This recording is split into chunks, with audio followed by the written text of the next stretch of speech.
বিসমিল্লাহির রহমানির রহিম।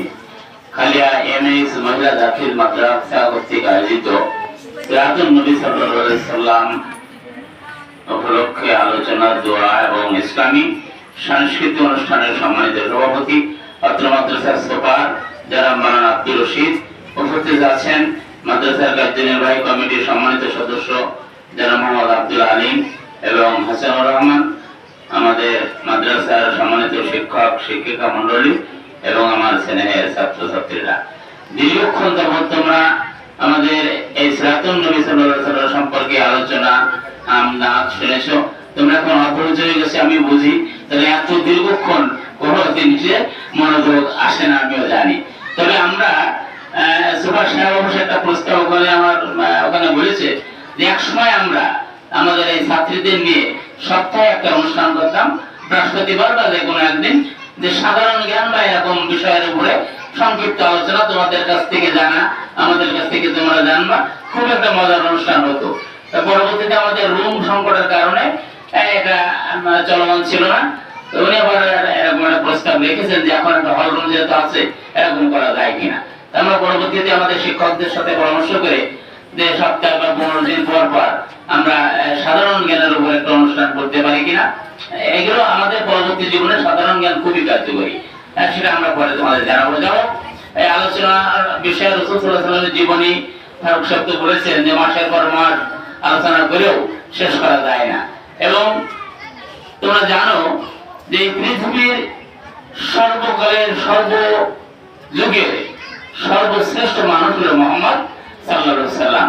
পৃথিবীতে যত নবী এসেছেন 1,24,000 বলা হয়, তার সবথেকে শ্রেষ্ঠ নবী কিরা? মুহাম্মদুর রাসূলুল্লাহ সাল্লাল্লাহু আলাইহি ওয়াসাল্লাম। তার জীবনে কত বছর বেশি বেঁচে ছিলেন তিনি? কত বছর? 63 বছর। জীবনে দুটো ভাগ, একটা হলো নবুয়তের আগের যে জীবন 40 বছর পর্যন্ত, আর পরবর্তী 40 থেকে 63 বছর পর্যন্ত, তাই না? তো 40 বছর পর্যন্ত যখন তিনি নবুয়ত পাননি, মক্কায় তিনি অবস্থানকালীন সময়ে তিনি অত্যন্ত নম্র, ভদ্র, মধুর ব্যবহার এবং একজন সত্যবাদী মানুষ হিসেবে সমাজে পরিচিত ছিলেন। এবং কাফেররা তাকে কি উপাধি দিয়েছিল? আলামিন মানে কি?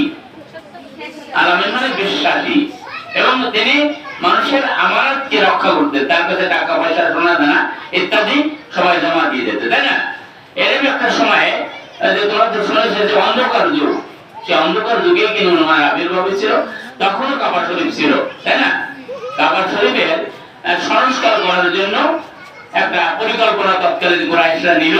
নেওয়ার পরে ওই হযরত আসওয়াদ, যেখানে তোমরা তো কাবা শরীফে যাওনি, যাদের সৌভাগ্য হয়েছে তারা দেখেছে যে হযরত আসওয়াদ অত্যন্ত সম্মানিত একটা পাথর, যে পাথরে চুম্বন দেওয়া হলে তার গুনাহ খাতা আল্লাহ তাআলা মাফ করে দেন।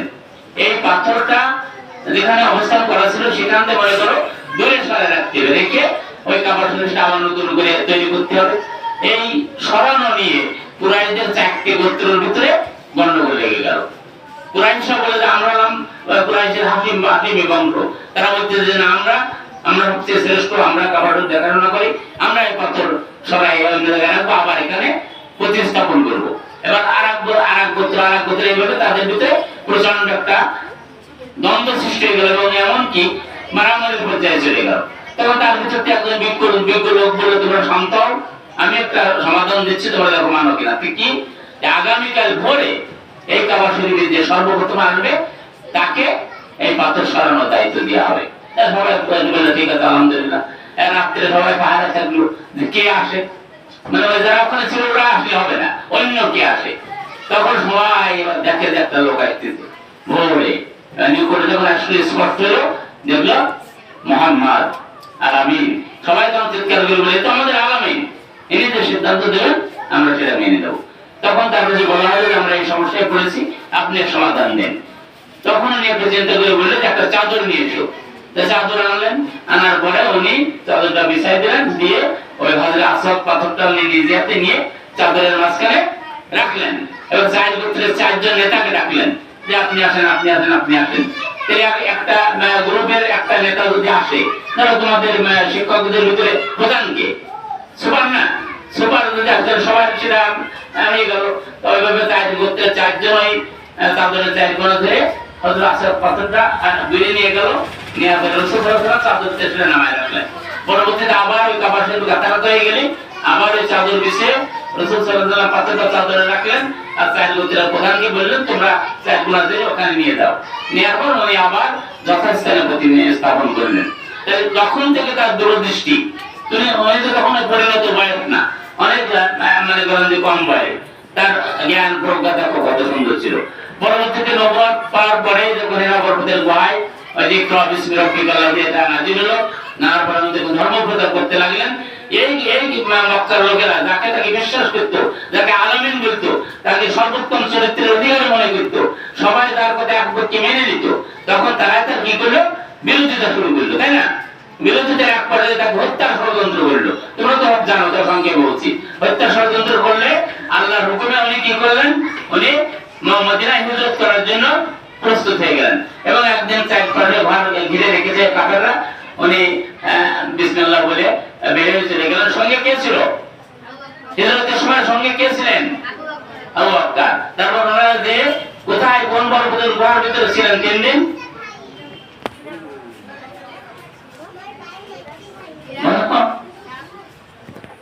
সওর গিরি গুহায়। ওখানে একটা ঘটনা আছে যে মাকড়সার জাল মারলো, কবুতরের ডিম পড়ে উঠা গেল।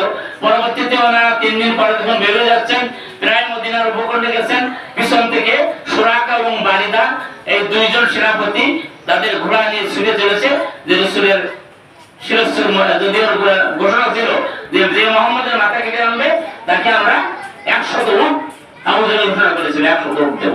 এই লোভে পড়ে সুরাকা এবং বারিদা মরুভূমির ভিতরে এরকম ঘোড়া ছুটে চলেছে, পিছন ধরে আবু বকর রাদিয়াল্লাহু তাআলা শব্দ শুনে তাকায় দেখে যে বিরাট এক বাহিনী আসছে ওদেরকে ধরার জন্য। তখন আবু বকর ভীত সন্ত্রস্ত হয়ে গেলেন এবং রাসূলকে বললেন, ইয়া রাসূলুল্লাহ, আমরা মাত্র 2 জন, কাফেররা অনেক বেশি। তখন রাসূল সাল্লাল্লাহু আলাইহি ওয়াসাল্লাম শান্ত কণ্ঠে বললেন, আমরা মাত্র 2 জন নই, আল্লাহ আমাদের সাথে আছে। তা আল্লাহ যদি সাথে থাকে আর পৃথিবীর সব মানুষ থাকলে কি পারবে? পাইছে? তোমাদের মতো ছাত্ররা রাষ্ট্রপতিরা নামলো, গুলি একের পর এক গুলি আসতেছে, ছাত্ররা তার কি মারণাস্ত্র ছিল, রাইফেল ছিল, মেশিন গান ছিল, কিন্তু প্রতিপক্ষ যে রাষ্ট্রীয় বাহিনী তাদের হাতে অনেক মারণাস্ত্র ছিল, গুলির বার গুলি আবু সাঈদের মতন মানুষ বুক পাতায় দিল, তাই না? সেই খালি হাতে ছাত্রদের মনোবলের কারণে আর আল্লাহর সহায় থাকার কারণে সেই তথ্য ভেঙে পড়লো। কি? প্রধানমন্ত্রী সেই রাস্তাটা ভেঙে পড়লো, পলাইয়ে চলে গেল। কিরা করতে পারে এগুলো? আল্লাহ। রাসূল সাল্লাল্লাহু আলাইহি ওয়াসাল্লাম মদিনায় চলে গেলেন, ওখানে উনি ইসলাম প্রচার করতে লাগলেন, এর ভিতরে অনেক যুদ্ধ বিগ্রহ হলো। তারপরে অষ্টম হিজরিতে উনি মক্কা বিজয়ের জন্য চলে আসলেন, বিনা রক্তপাতে কি হলো? মক্কা বিজয় হয়ে গেল। কোন রক্তপাত হয়েছিল? কাফেররা সব আত্মসমর্পণ করলো, পরবর্তীতে মুসলমান হয়ে গেল। উনি আবার ফিরে গেলেন মদিনায়, যাওয়ার পরে ইচ্ছা প্রকাশ করলেন সবাই যে আমরা হজ করবো। তখন উনি তোমরা ভিতরে খেয়াল করে শোনো, তোমার প্রশ্ন করে বলতে পারো না, প্রায় 100 লক্ষ সাহাবী নিয়ে উনি মক্কায় কি করতে আসলেন? হজ করতে আসলেন। এই হজকে কি বলা হয়? হুজ্জাতুল বিদা। হুজ্জাতুল বিদা মানে বিদায় হজ। এই বিদায় হজের 8 জিলহজ উনি মিনায় অবস্থান করলেন। পরবর্তী দিন 9 জিলহজ আরাফাতের ময়দানে এই 100 লক্ষ সাহাবী নিয়ে উনি অবস্থান করার পরে জাবালে রহমত নামে যে পাহাড় আছে, এই পাহাড়ে হযরত আদম এবং হাওয়া আলাইহিস সালামের মিলন হয়েছিল। বেহেশত থেকে যখন পৃথিবীতে পাঠায় দিল, হাওয়া রাদিয়াল্লাহু তাআলা আনহু হাওয়াকে কোথায় দিয়েছিল জানো? কোথায় বলছিল? জেদ্দা। জেদ্দা হলো সৌদি আরবের একটা বন্দর নগরী, লোহিত সাগরের তীরে। আর আদম আলাইহিস সালামকে কোথায় দিয়েছিল? শ্রীলঙ্কা সিংহ, শ্রীলঙ্কা। পরবর্তীতে 350 বছর আল্লাহর কাছে কান্নাকাটা করার পরে মিলন হয়েছিল আরাফাতের ময়দানে জাবালে রহমত। এই রহমতের পর এই পাহাড়ের উপরে রাসূল সাল্লাল্লাহু আলাইহি ওয়াসাল্লাম সমবেত সেই 100 লক্ষ মানুষের দৃষ্টি আকর্ষণ করে যে বক্তব্য দিয়েছিল তাকে বলা হয় বিদায়ের ভাষণ।